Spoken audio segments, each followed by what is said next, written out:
আমি এখন Ecuadorian rain ফরেস্টে মাছ শিকার করছি।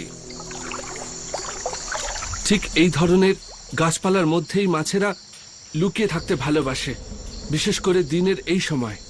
পিরানহারা এই ধরনের ঝর্ণাতে লুকিয়ে থাকে, আর এরা এত ভয়ঙ্কর যে কোনো প্রাণী জলে পড়ে গেলে নিমেষের মধ্যে তাকে ছিঁড়ে খেয়ে ফেলে। তবে এই ঘটনা ঘটে যখন 100 বা তার চেয়ে বেশি পিরানহা একসঙ্গে থাকে। তবে এত ছোট জলাতে এতগুলো পিরানহা একসঙ্গে থাকতে পারে না, তাই এখানে তেমন কোনো ভয় নেই।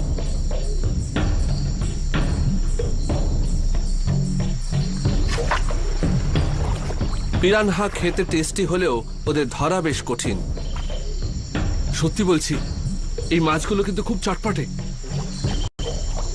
কিছুদিন আগে এক মহিলা এই রেন ফরেস্টে আটকে পড়েছিলেন। 2 সপ্তাহ এরকমই একটা পাহাড়ি ঝর্ণায় পিরানহা খেয়ে বেঁচেছিলেন। তিনি শুধু পোকামাকড়ের টোপ দিয়ে মাছগুলো ধরতেন। আমায় এরকমই অগভীর জল খুঁজতে হবে, যেখানে নিচে কি আছে পরিষ্কার দেখা যায়।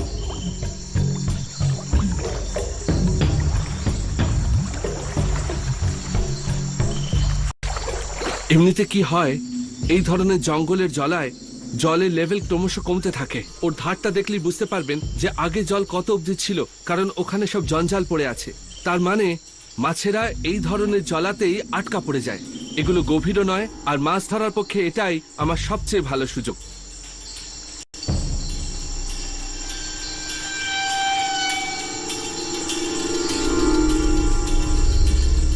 ক্যামেরাটাকে এখানে এনে জলটা দেখাচ্ছি। আপনারা হয়তো দেখতে পাবেন ওরা কেমন সাঁতরে বেড়াচ্ছে।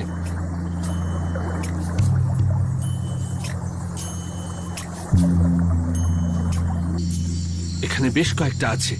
এখন যদি কয়েক মিনিট ধৈর্য ধরে অপেক্ষা করতে পারি, তাহলে কয়েকটা মাছ ঠিক ধরতে পারবো। ওই যে আরেকটা, এবার ধরি।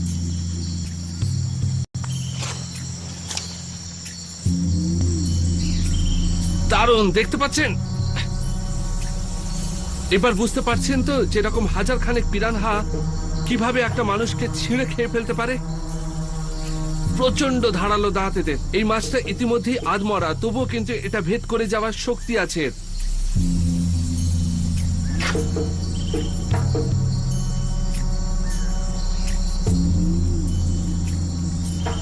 এই রকম অগভীর জলে শিকার করা হয়তো সহজ মনে হয়, তবে এইভাবে পিরানহা ধরতে যথেষ্ট ধৈর্যের প্রয়োজন।